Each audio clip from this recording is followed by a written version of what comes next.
¿Quién se sintió, alguna vez, con el derecho de llamar suyo el pasado de este continente?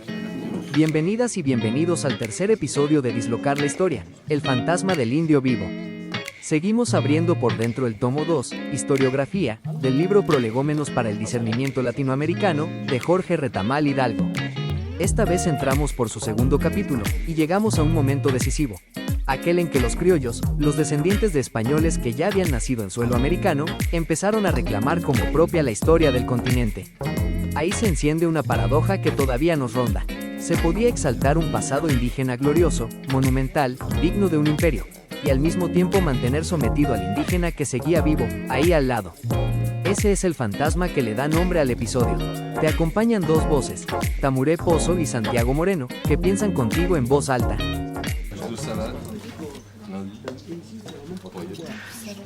Hay una imagen que el autor pone al centro del capítulo, y conviene que la tengamos presente durante todo el episodio.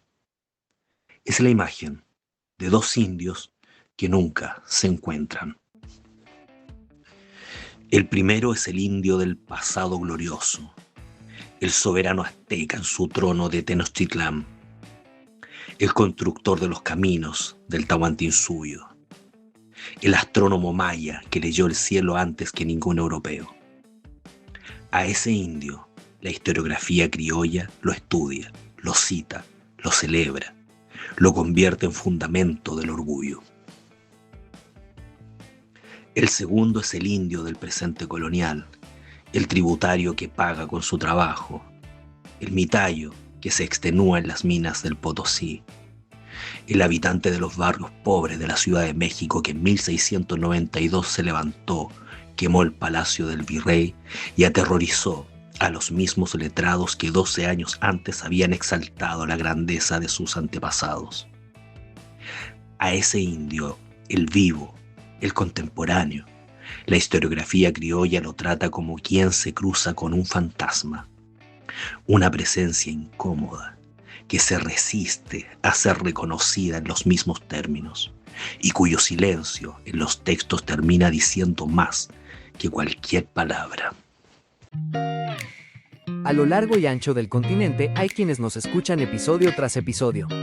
Y hay quienes, además, han hecho una donación para que este trabajo siga de pie. A cada una y a cada uno, gracias. Ustedes sostienen esto junto a nosotros. Dislocar la Historia es una producción de la Fundación Falla y Ediciones A89. Esta es la pregunta que el autor se propone mantener abierta a lo largo de todo el capítulo.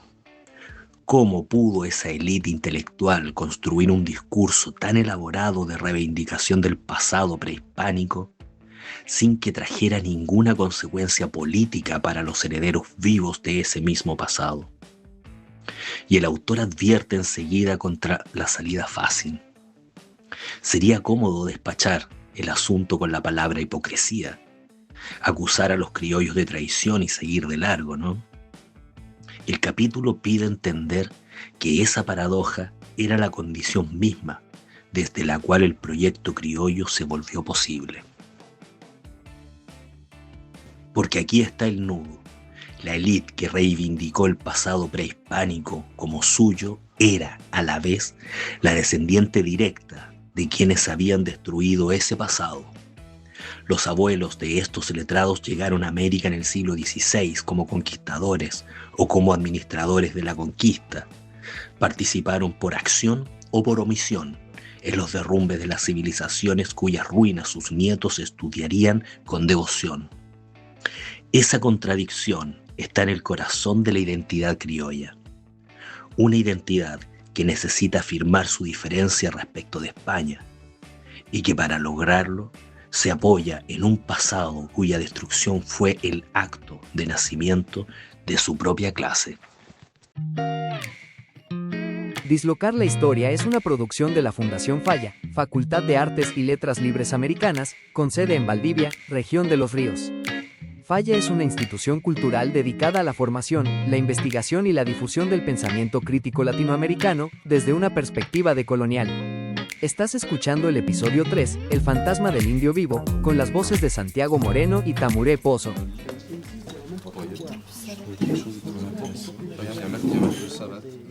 ¿Cómo funcionaba por dentro ese pensamiento criollo? En el fondo, tenía una apuesta muy audaz sobre el conocimiento. Un historiador contemporáneo, el ecuatoriano Jorge Cañizares Esguerra, le llamó epistemología patriótica. La idea es esta. Los letrados criollos sostenían que quien nació en América, quien creció en su territorio, quien aprendió sus lenguas y vivió su paisaje, tiene sobre esta tierra un conocimiento que ningún europeo de escritorio puede alcanzar, que todo saber viene siempre de un lugar concreto y que ese lugar importa. Fíjate qué moderno suena. Es 3 siglos antes la misma situación que hoy llamamos conocimiento situado. Y ahí aparece el problema que organiza todo el capítulo.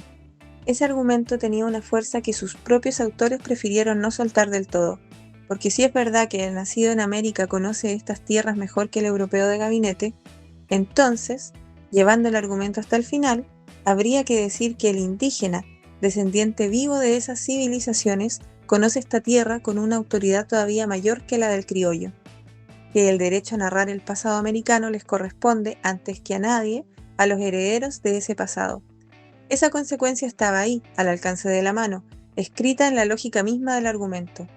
La historiadora británica Rebecca Herold estudió ese gesto en cientos de documentos y lo identificó como apropiación del indígena. Las élites criollas tomaron la figura del indio para construir su propia identidad y en esa misma operación dejaron afuera a los indios reales. Hoy tratamos el segundo capítulo del libro y el episodio se titula El fantasma del indio vivo. Trabaja sobre un periodo largo, los siglos XVII y XVIII, y sobre un grupo muy particular, los letrados criollos, los hijos y nietos de españoles nacidos ya en América. Ellos reivindicaron con orgullo el pasado indígena, el esplendor azteca, inca y maya, y lo convirtieron en la base de una identidad americana propia. Y al mismo tiempo, sobre los indígenas vivos, los de su propio presente, guardaron un silencio que todavía nos interpela.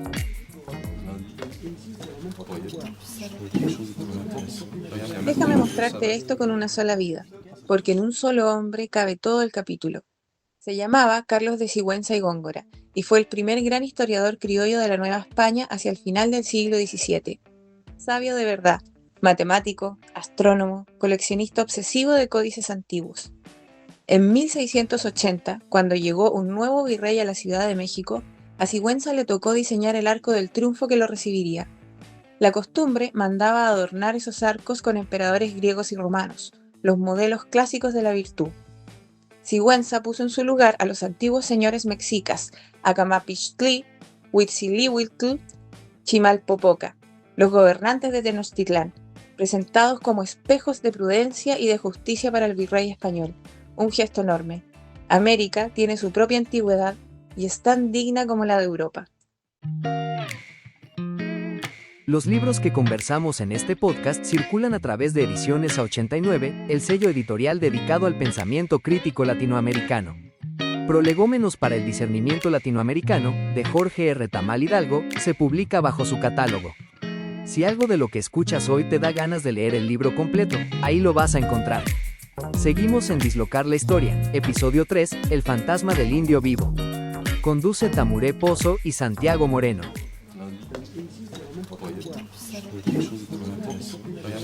12 años después, en 1692, el hambre y la carestía empujaron a la plebe de la Ciudad de México, en su mayoría indígena, a levantarse. Quemaron el Palacio Virreinal y el edificio del Cabildo, y el mismo Sigüenza, que había subido a los soberanos mexicas a lo más alto de un arco de triunfo, escribió entonces la crónica de ese motín, y en ella describió a los descendientes de aquellos soberanos como una plebe despreciable que merecía el castigo más duro. El mismo hombre, 12 años de distancia. En ese contraste está, hecha carne, la estructura profunda del pensamiento criollo. El pasado indígena es un tesoro que legitima, el presente indígena es una amenaza que se reprime, y entre esas dos figuras, la del indio admirable y la del indio peligroso, el indio real, el del presente, sencillamente desaparece. Llega el momento de Vidas que narran, la sección en la que nos detenemos en alguien que marcó, con su trabajo, la forma en que América Latina se cuenta a sí misma. Hoy le toca al historiador que nos dio la llave conceptual de este episodio, Jorge Cañizares Esguerra, el que acuñó eso de la epistemología patriótica. Su propia vida es ya una geografía latinoamericana. Nació en Ecuador, se crió entre México y Colombia y empezó estudiando medicina en Quito antes de que la historia se lo llevara para siempre. Terminó doctorándose en Historia de la Ciencia en la Universidad de Wisconsin, en Estados Unidos. Y hoy es profesor de Historia de la Universidad de Texas, en Austin, donde ocupa una cátedra distinguida. En el año 2001 publicó el libro que lo puso en el centro del debate, Cómo escribir la historia del Nuevo Mundo. Es justamente una historia de las historias, un estudio de cómo se escribió, se discutió y se peleó el pasado americano durante el siglo XVIII entre las cortes europeas y las plumas criollas. La obra ganó 2 de los premios más importantes de la profesión en Estados Unidos y la revista The Economic la eligió entre los mejores libros del año. Con el tiempo se tradujo al español y al portugués y se volvió lectura obligatoria para cualquiera que quiera entender este periodo. Lo que hace a Cañizares Esguerra tan valioso para nosotros es su apuesta de fondo. Se ha pasado la carrera defendiendo una tesis muy sugerente. América Latina fue una de las cunas del mundo moderno. De su ciencia, de su pensamiento político, de sus discusiones sobre la libertad, etc.